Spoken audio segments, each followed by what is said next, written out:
পর্দার অন্তরালে তাইকা আমার ওয়াজ শুনতেছ আর সুদের ব্যবসার লোকে জড়িত আছো, বাড়ি বাড়ি সুদের টেহা লাগাও, তোমার বইনের টিয়ার বঞ্জি টিয়া কইয়া তুমি সুদের টেহা লাগাও, আল্লাহর কসম গো আমার আল্লাহ তাআলা তোমারে কঠিন বিচার করবে। আল্লাহ তাআলা এমন মহিলা সুদ করতে গা আমরা হেফাজত করো, জোরে কোনে আমিন।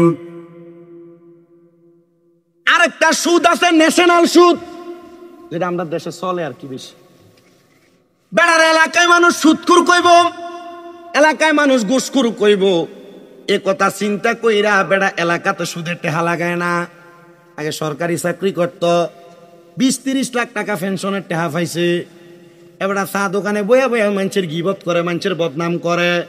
এবার যদি কয় কাকা কামাই রুজি দ নাই এখন চলেন কেমনে, কয় আল্লাহ চালায়, কিন্তু তলে তলে খবর লইয়া দেখা যায় এবার ব্যাংকে 20 লাখ টাকার এফডিআর করে রাখছে। এই এফডিআর নামক ইন্টারন্যাশনাল সুদ, এটা হালাল না, এটা হারাম। অনেকে চিন্তা করে আর ধরা দি খাইলে আরেকটা সুদ আপনার বউ আপনার ফার্ম দিয়া খাওয়ায়। হুজুর এটা কোনটা আমি জানি না, আজকের ওয়াজের পর আর আমার এই এলাকার দাওয়াত হইত। কালকে সাধনে বয়ে বয়ে করবো, ওয়া সবই ঠিক আছিল, শুধু একটু সাইডে ফেটে গেছে গা আসেনি। আমি কুমিল্লা যে কোনো এক থানায় এ ওয়াজ করার পরে এলাকার সব রাজি আমার দাওয়াত দিত, কিন্তু 4-5 জন এলাকার মাথাওয়ালা মুরব্বী আর রাজি না। বুঝা তোরা হারে দাওয়াত দিলে তোরা তোরার মতো মাহফিল কর। ফলানি কো ঠিক আছে, আমরা লয়ে করলাম না আমরা মাহফিল, আমরা একা কইরাম। ফোলা হয় না আলগা মাহফিল করে আমার দাওয়াত দিস। আমার দাওয়াত দেখো হুজুর আপনি যে গত বছর সুদের ওয়াজ করছেন, আমরা এলাকার ইন্টারন্যাশনাল 3টা সুদখোর যারা সুদের টেহা দিয়ে কেউ একতলা কেউ দুতলা বাড়ি বানাইছে আর কেউ ফোলারে বিদেশ নিয়ে পড়ায়, হুজুর হেতারা আপনার বিরোধিতা করছেন, সবাই আমরা বেশি পালা খুঁজ। তা আমি বুঝা লইছি তার মানে আমার বিরোধিতা যদি করে এমন একটা সুদখোরই তো করবো। কি কর যে সুদ আপনার বউ আপনার ফার্ম দিয়ে খাওয়াই, ওই সুদটা আর অন্য কোনো সুদ না। ওইটা হলো দেখবেন আপনার বউ আপনার একদিন কানে কানে কয় তুমি যে যা ইনকাম করো সব খাই এলাও। এ স্বামী আমার আবুদার তো একটা ভবিষ্যৎ আছে, আমরা জিফুত্রির একটা ভবিষ্যৎ আছে, আয়ো না ব্যাংকের মধ্যে আমরা 2 জনে মিলে একটা ডিপিএস করি। অনেকে চিন্তা করতেছে তলে তলে আমিও করে রাখছি, অনেকের গায়ে ফিরে গেছে গা। আপনার বউ আপনার যে ডিপিএসটা করাইতেছে, এই ডিপিএস আপনি 3 বছর 10 লাখ টাকা রাখলে 5 বছর পরে টেহা তুললে 5 লাখ বেশি দিব। আরে 5 লাখ বেশি সুদের টেহা দিয়ে আপনি আপনার ফুতের ভবিষ্যৎ করে তুলবেন। আমার বিশ্বাস হয় না রে এ হারাম টাকা দিয়ে আপনার ফুতের ভবিষ্যৎ হইবনি। আমার মনে হয় এ হারাম টাকা দিয়ে সন্তানের ভবিষ্যৎ বানানোর পরে এ ফলা কোনোদিন তার মা বাপরে বাদ দিত না। কথা কন না। আবার এখন তো বহুত মৌলবী সাহেবরা সুদের ওয়াজ করা ভুলে গেছে গা। কথা কন না কেন? সুদের ওয়াজ করলে আর খুব কষ্ট হয়, খুব কষ্ট। কেন সুদের ওয়াজ করতে গায়ে লাগে? কারণ এর মসজিদের সেক্রেটারি সুদখোর। সুদের ওয়াজ করবো কেমন? সামনে 2-3-4 সাদা সাদা পাঞ্জাবি লাগাইয়া একবারে ভাত লাগা ওটা সোদে আদা টুফি লাগাই আর জুমার দিন দাঁড়িয়ে খেক করে সে খিচ্চা শেভ করে বইয়ে দেখা যায় এটা সুদ করে, এটা ঘুষ কর, এটা ভাই বোনের জমি সম্পদ মেরে মেরে খাইয়া সামনে বসে ওনার এ ওয়াজ আর মহে দিয়ে বাইর। সমাজের মানুষের ক্ষতি করার জন্য, সমাজের মানুষকে অত্যাচার অনাচার করার জন্য লক্ষ্য করলে দেখা যায় অনেক মানুষ বসে থাকে মানুষের ক্ষতি করার জন্য। এমন মানুষও আছে না? এর কাম হলো সমাজের মানুষের ক্ষতি করা। শোনেন এবার আপনাদেরকে আমি একটা সুন্দর ঘটনা শোনাই। অসুবিধা হবে আপনাদের? হুজুর আসার আগ পর্যন্ত আমি আপনাদের ওয়াজগুলা শোনাই, আপনাদের মনোমুগ্ধকরতা করার চেষ্টা করব।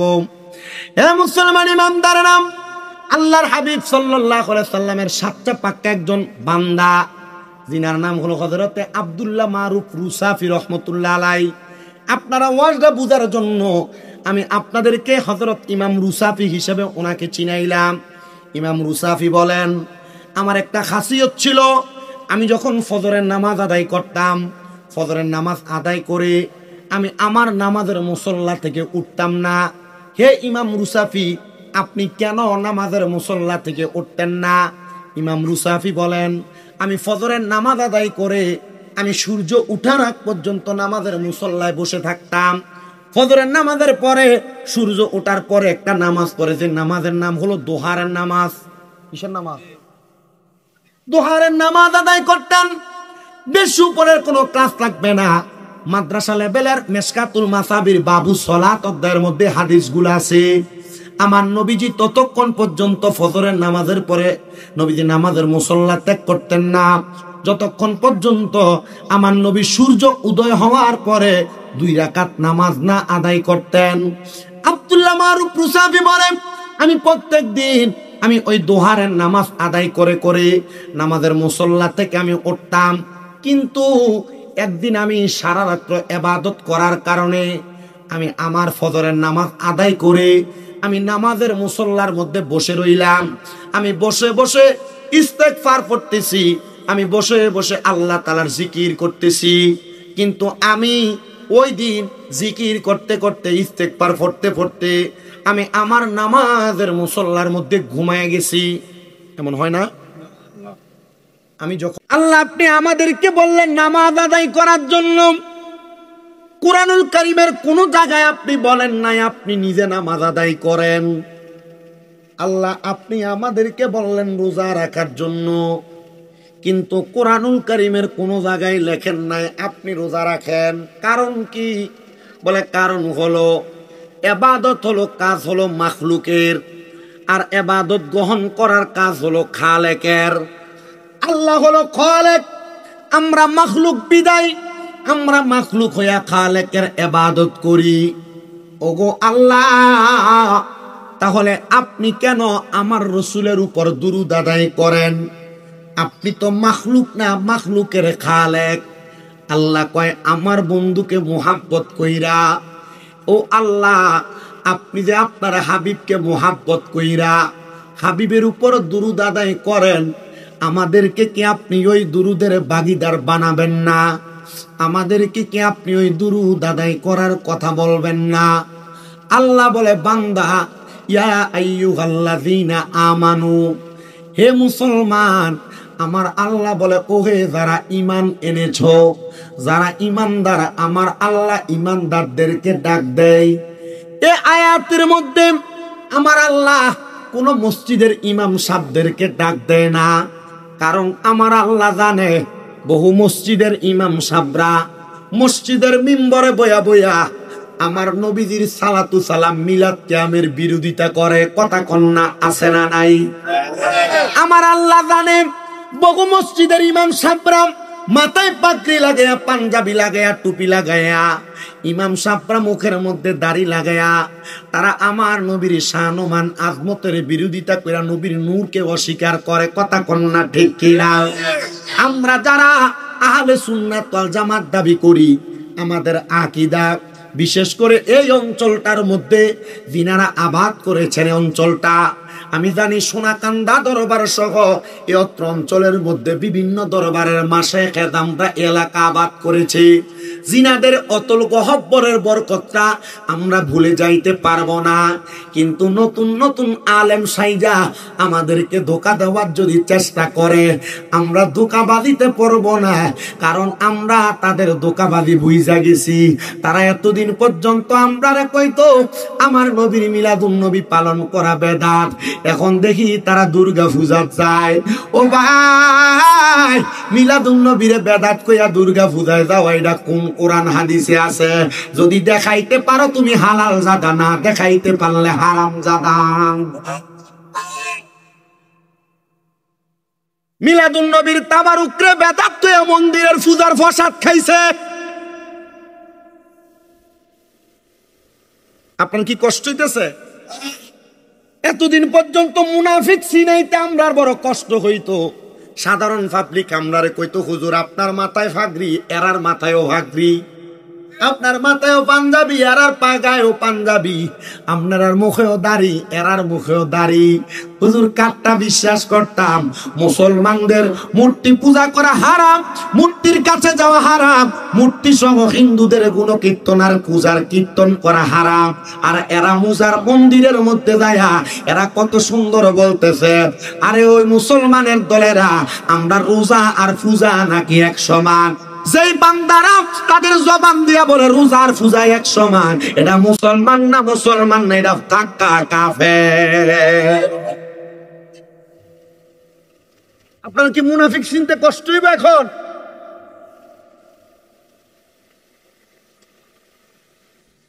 আপনারা বলেন পাঞ্জাবি টুপি পাগড়ি লাগায়া আল্লাহর হাবিবের শান আজমত দুরুদ কাম শরীফের বিরোধিতা করে এমন পাঞ্জাবি ওলাও সমাজের ভিতরে আছে না নাই?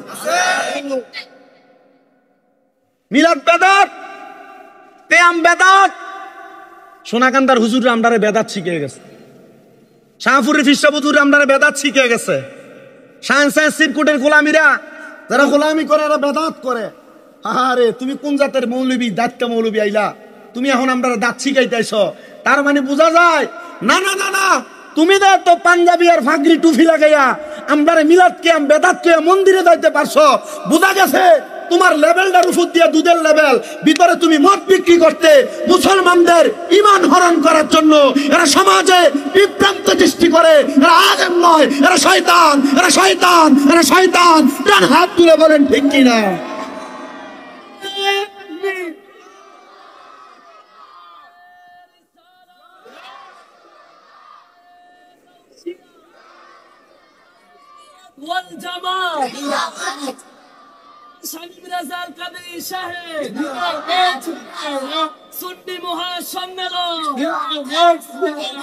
লজ্জা লাগে না?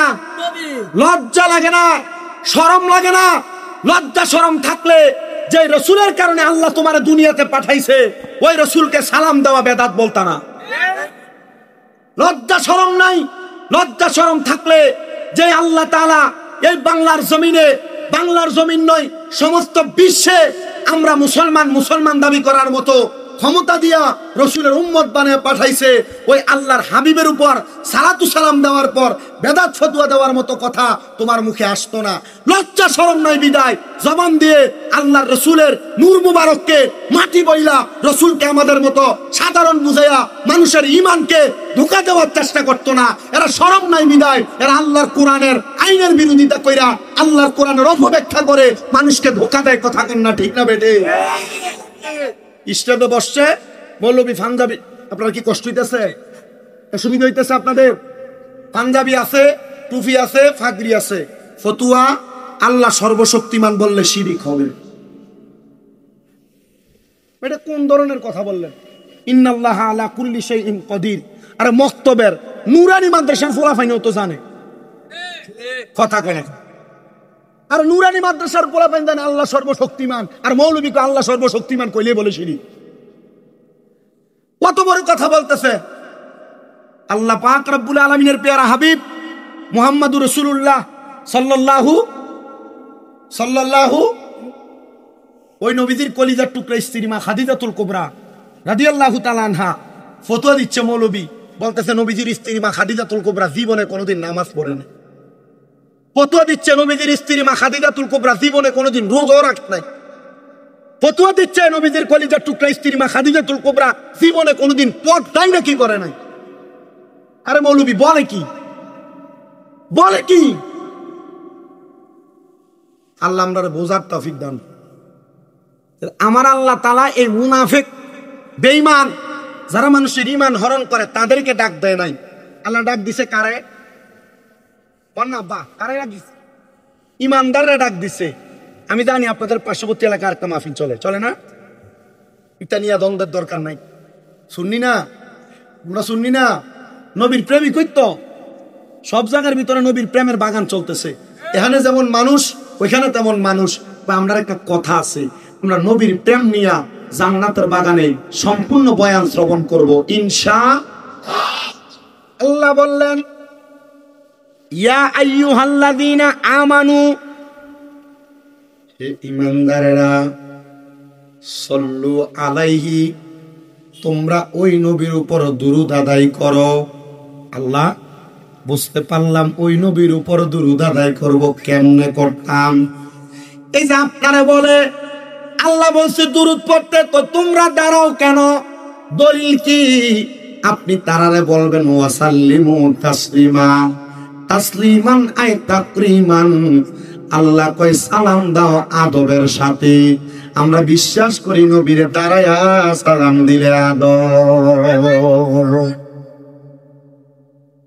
এই জন্য আপনারা যারা আস্তে আস্তে দুরূদ শরীফ পড়তেছেন, আমি আপনাদের সবার কাছে বলবো মুহাব্বতের আওয়াজে আল্লাহর নবীর উপর দুরূদ আদায় করবেন। নবী আমার বলতেছে, উম্মত, আমার কোন উম্মত যদি আমি নবীর উপর একবার দুরূদ শরীফ আদায় করে, আল্লাহর অসংখ্য ফেরেশতারা আমি নবীর কাছে ওই দুরূদ শরীফটা পৌঁছায়া দেয়। সুবহানাল্লাহ। আমরা সুন্নিদের একটা আকীদা আছে, আমার নবী হাজির হওয়ার ক্ষমতা আছে। মারহাবা। কিন্তু এবার আপনারা প্রশ্ন করব, নবী যদি হাজির হওয়ার ক্ষমতা থাকে, তাহলে তোমরা এই হাদিসের কেমনে বিরোধিতা করবা যে আমার নবী না বলছে ফেরেশতারা দুরূদ পৌঁছায়, তো নবী হাজির হইলে দুরূদ কেমনে পৌঁছায়? এবার আমার নবী আরেকটা হাদিসে মুবারাকা বলতেছে, নবী আমার বলে, আমি নবীর কোন উম্মত যদি আমি নবীর প্রতি মুহাব্বতে দুরূদ আদায় করে, কিভাবে? খেলাটা হলো মুহাব্বতের খেলা, প্রেমটা হলো মুহাব্বতের প্রেম। আমার নবী বলেন, আমি নবীর উপরে যদি মুহাব্বতে দুরূদ আদায় করে, সে কোন জায়গায় বসে দুরূদ আদায় করে আমি তার ওই জায়গার চিনি। শুধু চিনি না, যে দুরূদ শরীফ আদায় করে আমি তাকে চিনি, তার বাবার নামও জানি।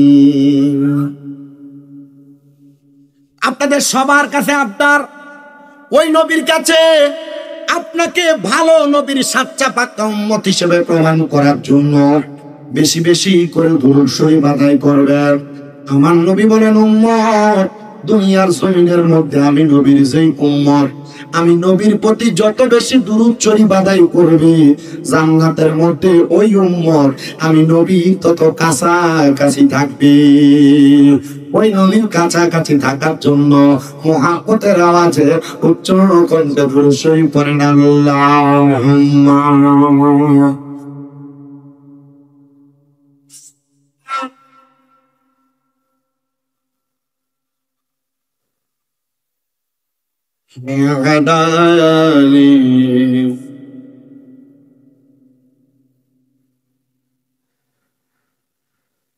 নবীজি আপনার ভালোবাসায় জীবনের গুনাহ ঝরে যায়।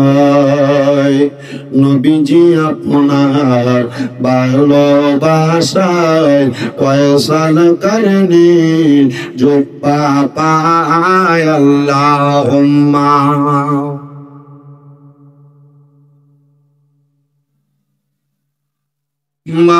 मौलाना मुहम्मद वाला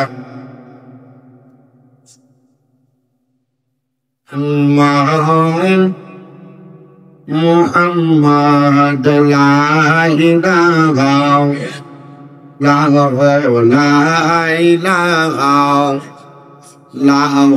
ला इलाहा हस्बी रब्बी जल्लल्लाह मा फी क़ल्बी ग़ैरुल्लाह। कुरान हस्बी रब्बी जल्लल्लाह मा फी क़ल्बी ग़ैरुल्लाह।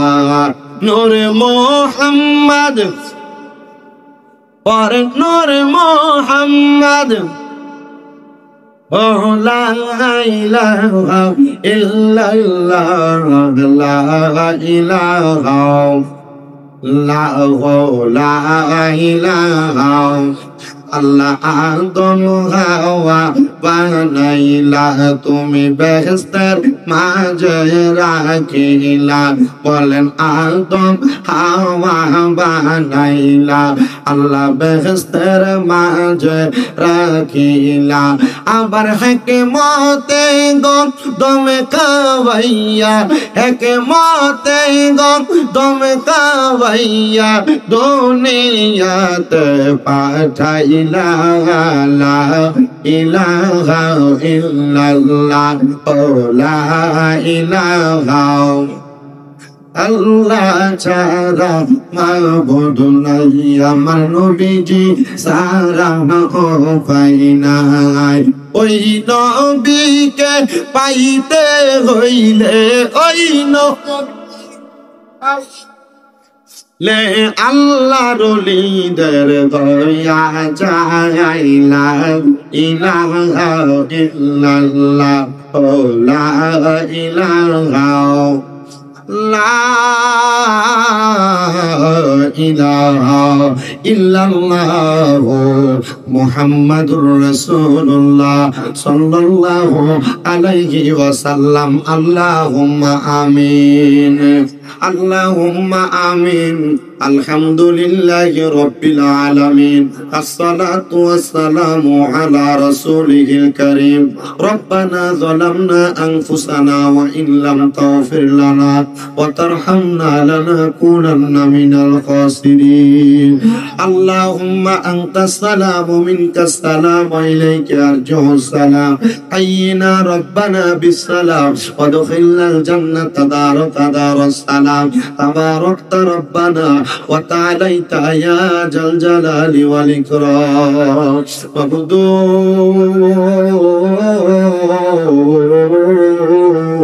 ও দয়াল আল্লাহ, একটু রহমতের নজর করে তাকে দেখেন গো আল্লাহ। এই কুমিল্লা জেলার অন্তর্গত হোমনা থানাধীন শোভারামপুর 2 সরকারি প্রাথমিক বিদ্যালয় মাঠ প্রাঙ্গণে কবরবাসীর রোগের মাগফিরাত কামনায় ইসলামী সুন্নি মহাসম্মেলন সাজাইয়া আমার সঙ্গে এলাকার ওলামায়ে কেরাম, দাড়ি পাকা মুরব্বী বাবারা, যুবক নওজোয়ান ভাইয়েরা, ছোট্ট ছোট্ট মাসুম বাচ্চারা, পর্দার অন্তরালের আমার কত মা বোনেরা, জীবনের গুনাহগুলা মাফ পাওয়ার আশায় আমিন আমিন করে 2টা হাত বাড়িয়ে দিছি গো আল্লাহ। যারা হাত তোমার দরবারে মায়া লাগে, পছন্দ হয়, ওই হাতের উসিলায় আমরা প্রত্যেকের জীবনের গুনাহ মাফ কইরা আল্লাহর বেগুনাহ মাসুম বান্দা বলে আদায়। আল্লাহ ফরিয়াদ তোমার দরবারে গমনিব, আজকের জান্নাতের বাগানে কে জানি হাত বাড়াইছে, কার জানি জগতের মধ্যে মা নাই, কার জানি বাবা নাই। এরে আমার এই এলাকার ভাই বাবারা, কিরে ভাই, মাইকের আওয়াজ তোমাদের কানে যায়নি রে ভাই, মুনাজাত হইতেছে রে ভাই, আমার আল্লাহর দরবারে আমিন আমিন কইরা 2টা হাত বাড়াইয়া দাও। আমাদের বিশ্বাস আছে রে ভাই, আমার আল্লাহ একটা হাত খালি ফিরাইয়া দিবে না। এরে আমার এই শোভারামপুর এবং আশেপাশে এলাকার মা বোনেরা গো, কি গো মা, মাইকের আওয়াজ তোমাদের কানে যায়নি গো মা, মুনাজাত হইতেছে গো মা, তাড়াতাড়ি তোমার ঘরের একটা কর্নারের মধ্যে নামাজের মুসল্লাটা বিছাইয়া আল্লাহর দরবারে আমিন আমিন করে 2টা হাত বাড়াইয়া দেও গো মা। আমরার বিশ্বাস আছে গো মা, আমার আল্লাহ একটা হাত খালি ফিরাইয়া দিবে না। আমরা গো, তোমরা তো এই এলাকার নায়ুরি না গো মা। একদিন আসছিল লাল রঙের বেনারসি শাড়ি পইরা, আরেকদিন চলে যাইবা সাদা মার্কিন কাপড় করিয়া গো মা। তোমরার মতো কত মা বোনেরার জন্ম জানি অন্ধকার কয়বরে আল্লাহ তাআলা আযাব রেডি কইরা রাখছে। এরে ভাই বাবারা, মা বোনেরা, আজকের মুনাজাত কার জন্য জানি, জীবনের শেষ মুনাজাত জানি না রে আল্লাহ। আমার কোন ভাই বাবা মা বোনের জন্য জানি, এলাকার বাসপুরার বাসগুলা ফাইকা লাল লাল হইয়া রইছে জানি না রে আল্লাহ। কোন ভাই বাবা মা বোনের জন্য জানি, এলাকার গোরস্থানের মাটি ডালা ফালাফি করতেছি। ওই আমার আল্লাহ, আমরার জীবনের গুনাহ ক্ষমা করছনি, আমরার জীবনের গুনাহ মাফ হইছে নি গো আল্লাহ। আমার কবরের আযাব বন্ধ হইছে নি, দাদা দাদির কবরের আযাব মা কইছে নি গো আল্লাহ আমরারে তোমার মায়া লাগেনি। আল্লাহ আজকের মাহফিলে কে জানি হাত বাড়াইছে, কার জানি জগতের মধ্যে আব্বা নাই, যে বাবা রিক্সা চালাইয়া মাটি কাইটা মাথার গাম পায়ে ফালাইয়া পরের বাড়িতে বদলার কাজ করার জন্য আব্বাজান নিজের জীবনটারে নাশ কইরা দিছে, রক্তরে পানি বানাইছে। কার জানি এমন আব্বা কবরের বাসিন্দা, আল্লাহ এমন আব্বার কবর জান্নাতের বাগান কত সন্তান জানি বাড়িতে যাইব, সবার মুখ দেখবো কিন্তু জনম দুঃখী মার মুখটা দেখতো না। আল্লাহ নিজে না খাইয়া যে মা খাওয়াই আপনারে বড় করছে, কার জানি এমন মা দুঃখিনী কবরের বাসিন্দা। আল্লাহ গো কেমন আম্মায় আব্বা কবরে আর আযাব দিও না। যাদের মা নাই বাবা নাই, আম্মা আব্বার কবর জান্নাতের বাগান বানিয়ে দাও। যাদের মা বাবা বেঁচে আছে গো হায়াতে তৈয়বা নসিব করে দাও। আম্মা আব্বার খেদমত করার তৌফিক দান করো। এই মাহফিলে দ্বারা টাকা দিয়া, পয়সা দিয়া, শ্রম দিয়া, বুদ্ধি দিয়া, পরামর্শ দিয়া, মাইক দিয়া, লাইট দিয়া, প্যান্ডেল দিয়া, মিডিয়ার বাইরা সহ সম্মানিত শ্রোতা মন্ডলী, পুরুষেরা, পর্দার আড়ালের মা বোনেরা, আল্লাহ প্রত্যেকের দোয়া তুমি কবুল মঞ্জুর করে নাও। মনিব আল্লাহ অনেক প্রবাসীরা বিদেশ থেকে দোয়া চায়, আল্লাহ আমার প্রবাসীদের দোয়াগুলা কবুল মঞ্জুর করো। প্রবাসীদের হায়াতের রিজিকে বরকত দাও। আল্লাহ প্রত্যেকের ব্যবসা বাণিজ্য কাজ কর্মে চাকরি বাকরিতে বরকত দিয়া, যারা পড়ালেখা করে বিদ্যা বুদ্ধি বাড়াইয়া দাও। বিশেষ করে সুদানের মুসলমানদের উপর অত্যাচার হচ্ছে, আল্লাহ আমার সুদানের মাজলুম মুসলমানদেরকে তুমি হেফাজত করো। আল্লাহ ইসরাইল জালেম বাহিনীর জুলুমের শিকার আমার ফিলিস্তিনের মুসলমান ভাইরা, আল্লাহ ফিলিস্তিনের মাজলুম মুসলমানদেরকে তুমি জালেমের হাত থেকে উদ্ধার করো। আর আমাদেরকে মরণ দেওয়ার আগে বারবার মক্কা মদিনা তাওয়াফ জিয়ারত নসিব করায়া আখিরি জবানে মধুর কালেমা পড়াইয়া দিয়েন লা ইলাহা ইল্লাল্লাহু মুহাম্মাদুর রাসূলুল্লাহ সাল্লাল্লাহু আলাইহি ওয়াসাল্লাম। একটা জবানও কেউ বন্ধ রাখবেন না। আপনারা বলেন মুনাজাত করে দোয়া চাইলাম একজনের কাছে, তিনি কি? ওই আল্লাহ তাআলার কাছে যা চাইলাম আল্লাহ আমাদেরকে দেওয়ার ক্ষমতা আল্লাহর আছে না নাই? ও বাজান আমার, ওই আল্লাহর শুকরিয়া আদায় করে উচ্চ কণ্ঠে জোরে পড়েন আলহামদুলিল্লাহ। মুআজ্জাজ সদরে মুহতারাম, শুভারামপুর 2 কবরবাসীদের রুহের মাগফিরাত কামনায় ইসলামী সুন্নি মহাসম্মেলনের সম্মানিত সভাপতি হাজী মোহাম্মদ আব্দুল মুনাফ সাহেব, মাহফিলের প্রধান অতিথি যিনি জনাব আব্দুল কাদির সাহেব, ডিএ সড়ক বিভাগ, চট্টগ্রাম পাহাড়তলী, মাহফিলের প্রধান বক্তা হিসেবে আমার পরপর মূল্যবান তকরির করবেন, যিনি ঢাকা কেরানীগঞ্জ দক্ষিণের হাউজিং জামে মসজিদের খতিবে মুকাররম, কুকিল কণ্ঠের অধিকারী হজরত মাওলানা মুফতি জহিরুল ইসলাম ফরিদি মাদ্দাজিল্লাহুল আলী, মাহফিলের সম্মানিত ওয়াইজিনে কারাম হজরত মাওলানা হারুনুর রশিদ সাহেব, হজরত মাওলানা হাফেজ কারি মোহাম্মদ আবু ইউসুফ আশিকি সাহেব, মাহফিলের প্রধান মেহমান জনাব মোহাম্মদ তোফাজ্জল হোসেন মিস্টার সাহেব সহ সম্মানিত সহসভাপতিবৃন্দ, বিশেষ অতিথিবৃন্দ, ব্যবস্থাপক বৃন্দ, মাহফিল পরিচালক বৃন্দ সহ মাহফিলের আশেপাশে ডাইনে বামে সামনে পেছনে বসে থাকা আলেম সমাজ, দাড়িপাকা মুরব্বী বাবারা,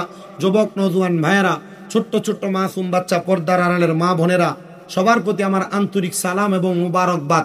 আল্লাহ তাআলা আজকের জান্নাতের বাগানে আমাদের সবাইকে আসার বসার তৌফিক দান করেছেন। আমরা সবাই সে আল্লাহ তাআলার শুকর গুজার করে মুহাব্বতের আওয়াজে উচ্চ কণ্ঠে জোশে গোশে জবান খুলে বলি আলহামদুলিল্লাহ। আপনারা বলেন, এই জান্নাতের বাগানে আসতে পেরে বসতে পেরে আমরা সবাই খুশি নাকি বেজার? আল্লাহ আমাদের আশা বসাকে জান্নাতি আশা বসার সাথে কবুল করেন, পড়েন আমিন। আমি আপনাদের কাছে কুরআনুল কারীমের সূরা সফের একটা আয়াত তেলাওয়াত করেছি, যে আয়াতে আল্লাহ তাআলা বলেন, হুয়াল্লাযী আরসালা রাসূলাহু বিল হুদা, যে তিনি যিনি আপন রাসূলকে হেদায়াত ওয়া দীনিল হাক্কি, সত্য ধর্ম, লিইউযহিরাহু, আলাদ্দীনি কুল্লিহি, সেটাকে সমস্ত ধর্মের উপর শ্রেষ্ঠত্ব দান করে প্রেরণ করেছেন। শুধু তাই নয়, ওয়ালাউ কারিহাল মুশরিকুন, তবে মুশরিকরা এটাকে অপছন্দ করে। এই আয়াতে কারিমার তাফসীর করেছেন আল্লামা জালালউদ্দিন সুয়ুতি রহমতুল্লাহ আলাইহি।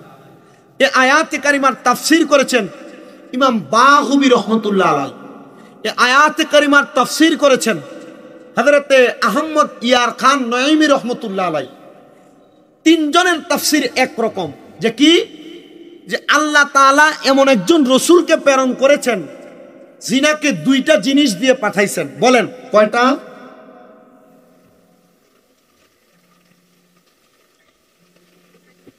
আল্লাহ তাআলা যে দুইটা জিনিস দিয়ে আমার রসুলকে পাঠাইলেন, ওই দুইটা জিনিস হলো, এক নাম্বার হেদায়াত, আর একটা হলো শ্রেষ্ঠ ধর্ম।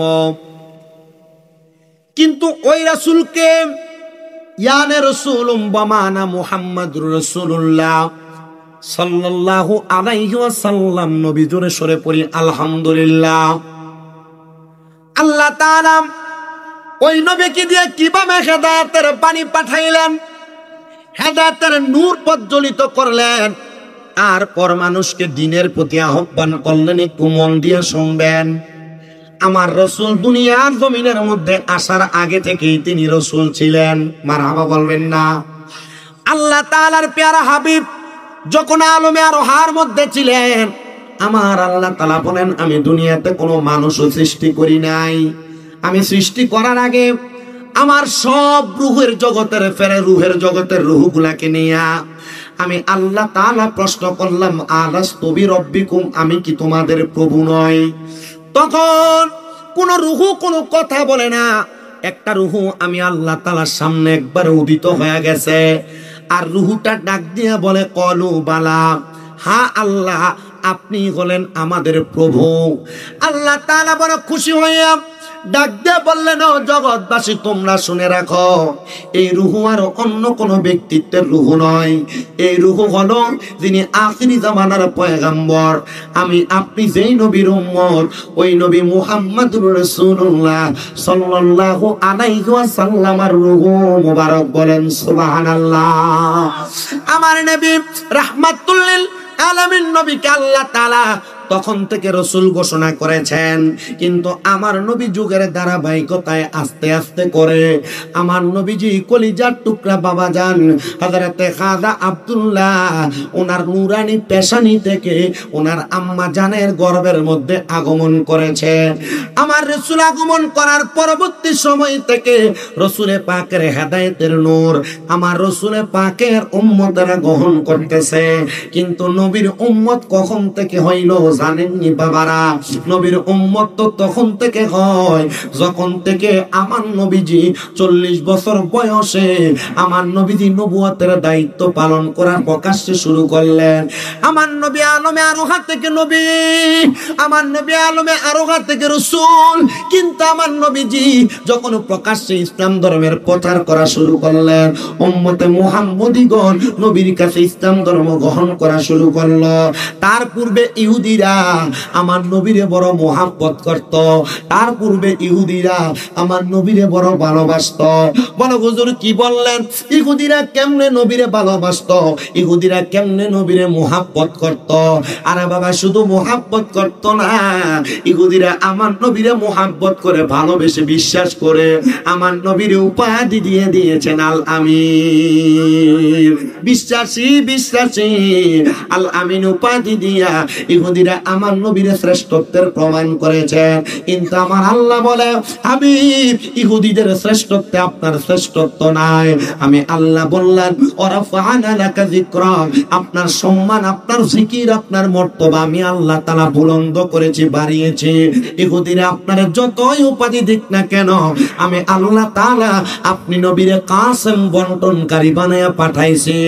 আল্লাহ তাআলা সমস্ত সৃষ্টি জগৎ বানাইলেন, আল্লাহ তাআলা সমস্ত সৃষ্টি জগৎ সৃষ্টি করলেন, এই সকল কিছু সৃষ্টি কইরা আল্লাহ বলে আমি ইউতি, আমি আল্লাহ তাআলা যদিও সৃষ্টিকারী হই, আমি আল্লাহ আপনি নবীকে বন্টনকারী বানায়া দুনিয়ার জমিনে পাঠাইলাম।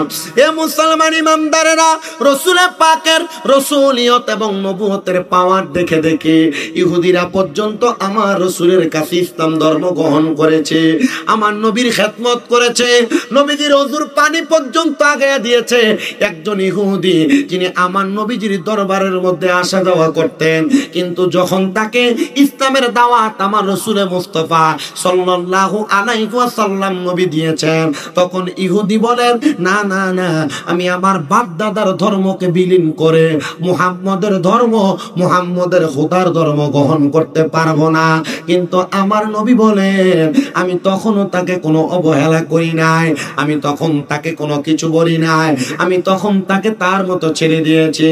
কিন্তু বাংলাদেশের বর্তমান যে অবস্থা, কেউ যদি অন্য দলের হয় আর আপনি যদি আরেক দলের হন, লক্ষ্য করলে দেখা যায় এক দলের মানুষ আরেক দলের মানুষকে দেখতে নাক ফিসকায়। কথা কন না, আছে না নাই? আল্লাহর হাবিব বলেন আমি ইহুদিদেরকে অবহেলা করি নাই। ইয়া রাসূলুল্লাহ কি করলেন? আমার নবী বলেন ইহুদিটা যখন আমার দরবার থেকে চলে যায়, ইহুদিটার সাথে তার সন্তানটা আমি নবীজির দরবারে আসতেন, যখন তার আব্বা জান আমার দরবারে আসা বন্ধ করে দিলেন, সে লুকায়া লুকায়া আমার দরবারে আসতো, আর আমি নবীর ওযুর পানি আমারে আগায়া দিত। কে আগে দিত বলেন না? ইহুদি আগে দিতেন। কিন্তু বর্তমান এখন আমি জানি না আপনাদের এলাকায় রুসুম আছে কিনা, আগে মসজিদের ইমাম সাহেবদের ঢিলা কুলুপ মক্তবের ছাত্ররা বানাই দিত, ঢিলা বানাই দিত না, বানায় মক্তবের পরে শুকাত দিয়ে দিত, গোসলের পানি আগায় দিত, হুজুরের জামা কাপড় দিয়ে দিত। আর এখন জামা কাপড় দিব, হুজুরে দমক দিলে ফোলা কানতে কানতে বাইক গেলে পুরা গোষ্ঠী শুদ্ধ হুজুরে ভিডিও গেলে কি কথা কন না কেন? নবীজির আদর্শ আমাদের জন্য যে কত মূল্যবান আর মর্যাদা সম্পূর্ণ, এটা আপনি আমি গ্রহণ করলে বুঝতে পারবেন। আপনাদের দোয়ায় আমার তো অনেকগুলো মাদ্রাসা আপনারা হয়তো অনেকে জানেন কুমিল্লা শহরে। আমি আমার মাদ্রাসার ছাত্রদেরকে যেটা শিখাই আর না শিখাই, আলহামদুলিল্লাহ আমার ছাত্রদের মাঝে আপনি আদব খুঁজে পাবেন। আমার মাদ্রাসার ছাত্ররা এখনো তাহাজ্জুদ নামাজ আদায় করে, ছোট ছোট বাচ্চা নুরানিতে পড়ে যেগুলা। আমার মাদ্রাসার ছাত্র জিনারা ছোট ছোট প্রত্যেকদিন আসরের নামাজের পর মাগরিবের আগে খতমে খাজেগান পড়ে কান্না করে। আপনি দেখবেন এই ছোট ছোট বাচ্চা কান্না করে যে আপনার কাছে মনে হবে এই ফোলা বুঝে কি আর কান্দে কেন। ছোট ছোট বাচ্চা চোখের পানি বায়া বায়া পড়ে। আমি আমার মাদ্রাসার ছাত্র যারা তারা শিখায়। আপনাদের হোমনা মুরাদনগরে অনেক বাচ্চা আছে, ব্রাহ্মণবাড়িয়া, নরসিংদী, ময়মনসিংহের নেত্রকোনার বাচ্চা আমার মাদ্রাসায় পড়ে, কুমিল্লার চকবাজার নূরপুরে। আমি চেষ্টা করি তাদেরকে আদবটা শিখাইতে। আপনারা আপনাদের সন্তানদেরকে অনেক মা বাবা কাজ করাইতে চায় না। ছোট ছোট বাচ্চা আরে বুঝে কি, আরে হ্যাঁ কি কাজ করবে, ছোট ছোট বাচ্চাদেরকে দিয়ে কাজের জন্য বলবেন, এদেরকে কাজ করাবেন, নিজের ছোট ছোট জিনিসটা বাচ্চাদেরকে দিয়ে আনাবেন, তখন এই বাচ্চাটা কর্মমুখী হবে। আর আপনি এটা নুনতু নুনতু করবেন আর আদর আদর বুলু বুলু করবেন, এটার জ্বর সর্দি কাশি ঠান্ডি কত কিছু ধরবো, সপ্তাহে 3 বার ডাক্তারের কাছে দেবেন, ভালো হইতো না। আর আগের ফোলা বাইনে ফ্যাক গাচ্ছে, বালু আতাইছে, কত কিছু করছে, মা বাপের লোকের রোয়ার হইতে গেছে। এ ফোলার খেতের লাইলে বয়া দিয়া মা বাপ খেতে রোয়ার হইছে। এ ফোলা মাশাআল্লাহ কি শক্ত, গায়ে সুঠাম দেহ, এলাকার সবচেয়ে বড় কুস্তি ধরি না বেড়া। এই কথা কন না কেন? আমার নবীজির দরবারের প্রত্যেকটা কাজ উম্মতে মুহাম্মদীর জন্য ধর্মতে রূপান্তরিত হয়েছে, আর যেই উম্মত এটাকে মানছে এই উম্মত সফল কাম হয়েছে।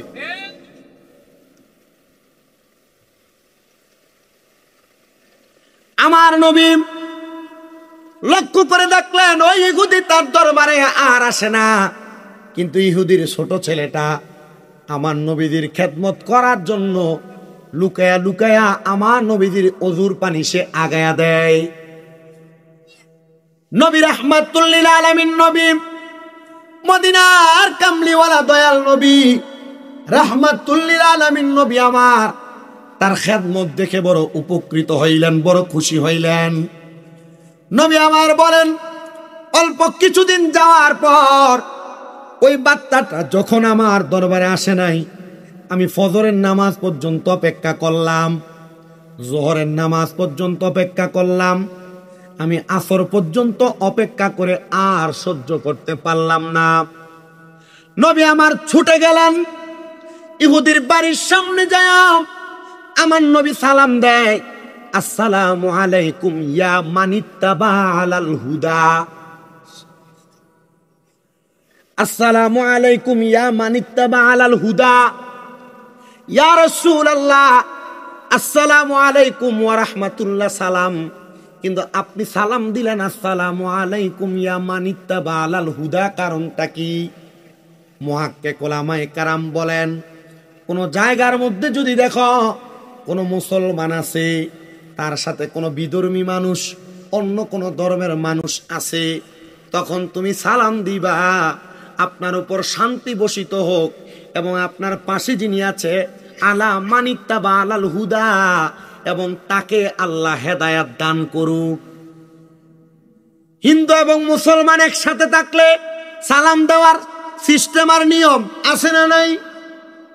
শিখাইলেন নবী মুহাম্মাদুর রাসূলুল্লাহ সাল্লাল্লাহু আলাইহি ওয়াসাল্লাম। জোরে বলেন সুবহান। বলকে জীবন দিয়ে দিব যদি নবী তুমি চাও, ওগো আরজি আমার এই জীবনে একবার দেখা দাও, হাবিবি ইয়া রাসূলুল্লাহ, হাবিবি ইয়া হাবিবাল্লাহ, হাবিবি ইয়া রাসূলুল্লাহ, হাবিবি লা হাবিবি ইয়া রাসূলুল্লাহ, হাবিবি ইয়া হাবিবাল্লাহ। জানি একদিন হবে দেখা, হবে জীবন ধন্য, সেই দিন দেখার আশা যাব না কো ভুলে গো, যাব না কো ভুলে, কলিজা টুকরা করে দিব যদি নবী তুমি চাও, ওগো আরজি আমার এই জীবনে, আরজি আমার এই জীবনে একবার দেখা দাও, হাবিবি ইয়া রাসূলুল্লাহ, হাবিবি ইয়া হাবিবাল্লাহ, হাবিবি ইয়া রাসূলুল্লাহ, হাবিবি ইয়া হাবিবাল্লাহ। শোনেন, 9:30 থেকে যদি কালেকশন করি, ফরিদ সাহেব এক জায়গায় ওয়াজ করতেছে, হাসিব ভাইরে কল দিবেন, যদি বলে যে উনি রওনা দিছে তখন আমি কালেকশন করবো, আর না আমি এখন কালেকশন শুরু করে দেবো, কালেকশন শুরু হইব, মানুষ উঠে দেবো, এটা অসুন্দর হয়ে দেবো না? একটু আমি সুন্দর রাখি, আমি তো ওয়াজ শেষ করি নাই, আমার ওয়াজ এখনো বাকি। আর হোমনা এলাকা আমি নতুন না, আমার এই বছর হোমনাতে মাহফিল আরো 15টার উপরে আছে, শুধু হোমনা বানসারামপুরে। আমি আলহামদুলিল্লাহ এলাকায় পুরাতন, এই যে ওয়াজ করি না, এই যে পোলাপান গুলো এরা চিতপুরের পোলাপান, হোমনা এলাকার আমার ওয়াজ শুনছেন কেটা কেটা এর আগে মাহফিলে যাইয়া আর তোলেনছে, দেখছেন এরা আমার পুরান শ্রোতা। এরপরে আপনারা যারা আছেন আপনারা নতুন, এই সাইডটাতে আর আসি নাই, এই জন্য আপনারা নতুন। আমি ওয়াজটা করি, একটু শোনেন। আল্লাহ রসুল সাল্লাল্লাহু আলাইহি সাল্লামের আচরণ ইহুদিদের সাথে কেমন ছিল, আর রসুলের পাকের এই আচরণে ইহুদিরা কিভাবে ইসলাম ধর্ম গ্রহণ করছে। এ বেরিয়া আপনারা যারা এক জাল আরেক জালের লগে সুলাসুলি আর কাজ্জাকাজ্জি করেন, ঝগড়া করেন, ফাসাদ করেন, এ আপনারা লেগা আপনারা মুসলমান মুসলমান বনেন না, আর আমার নবী ইহুদিদের সাথে বইন না ইসলাম গ্রহণ করাইছে।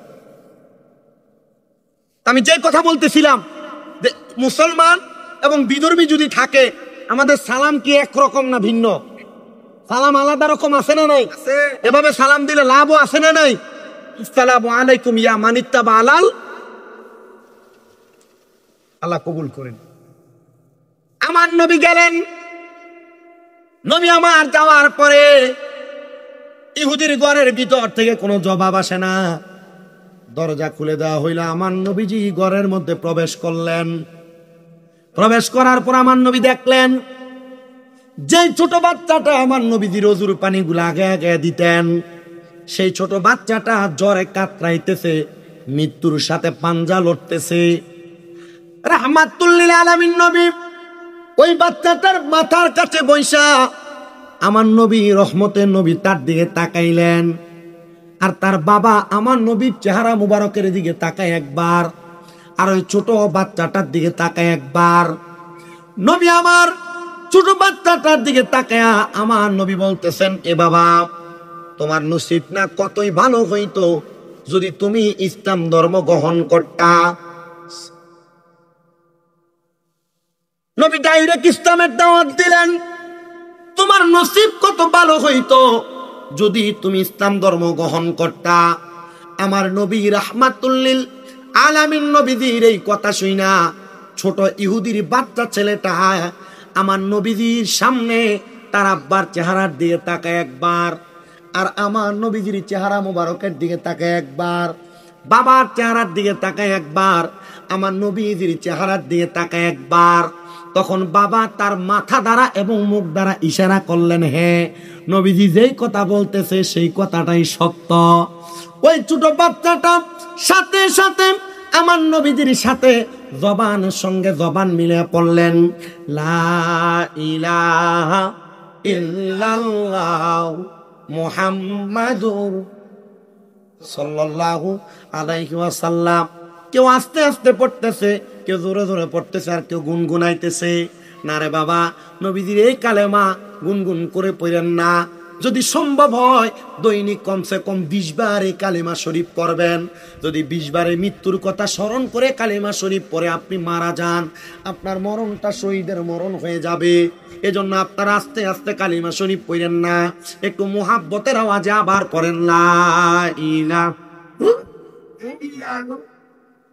মুহাম্মাদুর সাল্লাল্লাহু আলাইহি ওয়াসাল্লাম।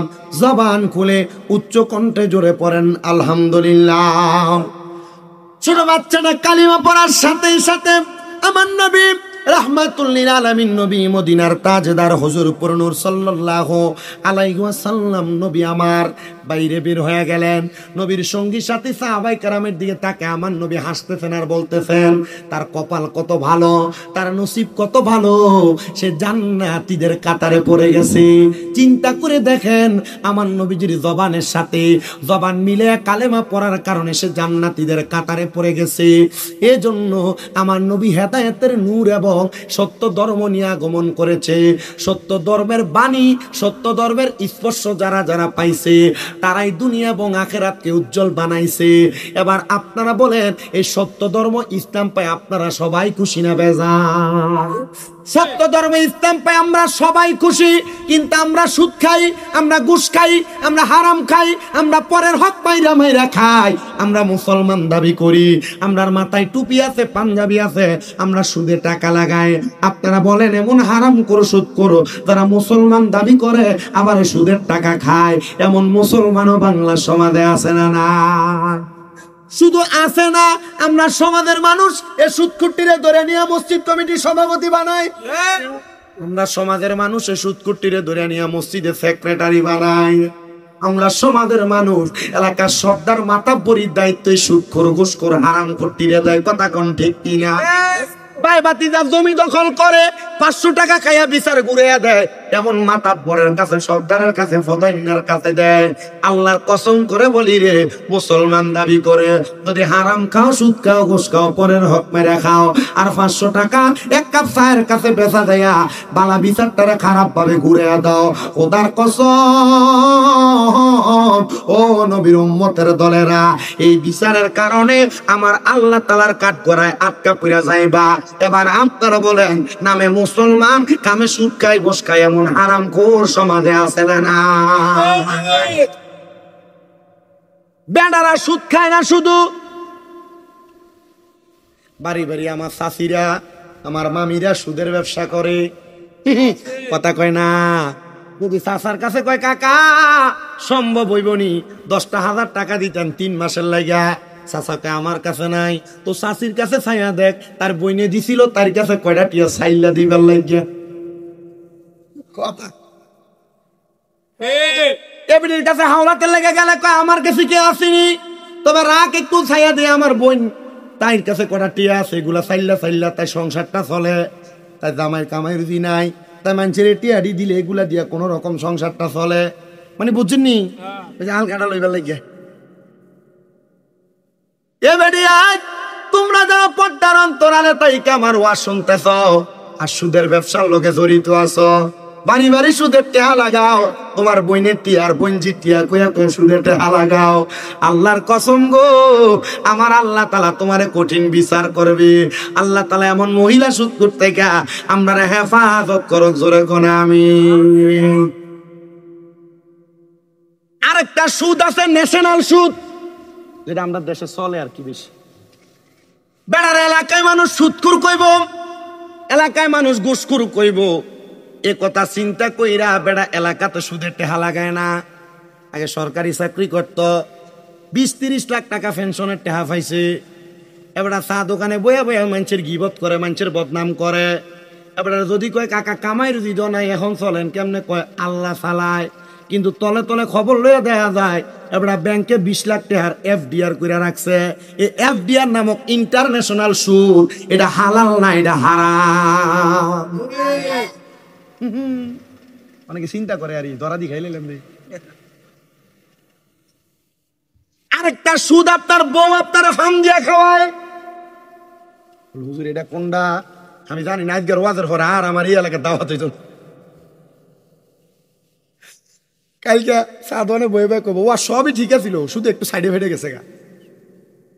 আসেনি আমি কুমিল্লা যে কোনো এক থানায় এ ওয়াজ করার পরে এলাকার সব রাজি আমার দাওয়াত দিত, কিন্তু 4-5 জন এলাকার মাথাওয়ালা মুরব্বিয়ারা রাজি না। বুঝা তোরা হারে দাওয়াত দিলে তোরা তোরার মতো মাহফিল কর। ফলানি কো ঠিক আছে, আমরা লয়ে করলাম না, আমরা মাহফিল আমরা একা কইরাম। ফোলা হয় না, আলগা মাহফিল করে আমার দাওয়াত দিস। আমার দাওয়াত দেখো হুজুর, আপনি যে গত বছর সুদের ওয়াজ করছেন, আমরা এলাকার ইন্টারন্যাশনাল 3টা সুদখোর যারা সুদের টেহা দিয়ে কেউ একতলা কেউ দোতলা বাড়ি বানাইছে আর কেউ ফোলারে বিদেশ নিয়ে পড়ায়, হুজুর হেতারা আপনার বিরোধিতা করছে, সবাই আমি পালা খুঁজছি। তা আমি বুঝতে লইছি, তার মানে আমার বিরোধিতা যদি করে মন্ত্রী একটা সুদখোরই তো করবো। কি কর যে সুদ আপনার বউ আপনার ফার্ম দিয়ে খাওয়াই, ওই সুদটা আর অন্য কোনো সুদ না। ওইটা হলো দেখবেন আপনার বউ আপনার একদিন কানে কানে কয়, তুমি যে যা ইনকাম করো সব খাইয়া লাও। এ স্বামী, আমার আবুদার তো একটা ভবিষ্যৎ আছে, আমরা জি পুত্রীর একটা ভবিষ্যৎ আছে, আয়ো না ব্যাংকের মধ্যে আমরা দুইজনে মিলে একটা ডিপিএস করি। অনেকে চিন্তা করতেছে তলে তলে আমিও করে রাখছি, অনেকের গায়ে ফিরে গেছে গা। আপনার বউ আপনার যে ডিপিএসটা করাইতেছে, এই ডিপিএস আপনি 3 বছর 10 লাখ টাকা রাখলে 5 বছর পরে টেহা তুললে 5 লাখ বেশি দিব। আরে 5 লাখ বেশি সুদের টেহা দিয়ে আপনি আপনার ফুতের ভবিষ্যৎ করে তুলবেন। আমার বিশ্বাস হয় না রে, এ হারাম টাকা দিয়ে আপনার ফুতের ভবিষ্যৎ হইবনি। আমার মনে করি এ হারাম টাকা দিয়ে সন্তানের ভবিষ্যৎ বানানোর পরে এ ফলা কোনোদিন তার মা বাপরে বাদ দিত না। কথা কন না কা। আবার এখন তো বহুত মৌলবী সাহেবরা সুদের ওয়াজ করা বুঝলা গেছে গা। কথা কন না কেন? সুদের ওয়াজ করলে আর খুব কষ্ট হয়, খুব কষ্ট। কেন সুদের ওয়াজ করতে গায়ে লাগে? কারণ এর মসজিদের সেক্রেটারি সুদখোর। সুদের ওয়াজ করবো কেমনে? সামনে 2-3-4 সাদা সাদা পাঞ্জাবি লাগাইয়া একবারে ভাত লাগা ওটা সোদে আদা টুফি লাগাই আর জুমার দিন দাঁড়িয়ে খেক করে সে খিচ্চা সেভ করে বইয়ে দেখা যায় এটা সুদ করে, এটা ঘুষ কর, এটা ভাই বোনের জমি সম্পদ মেরে মেরে খাইয়া সামনে বসে ওনার এ ওয়াজ আর মহে দিয়ে বাইর হন।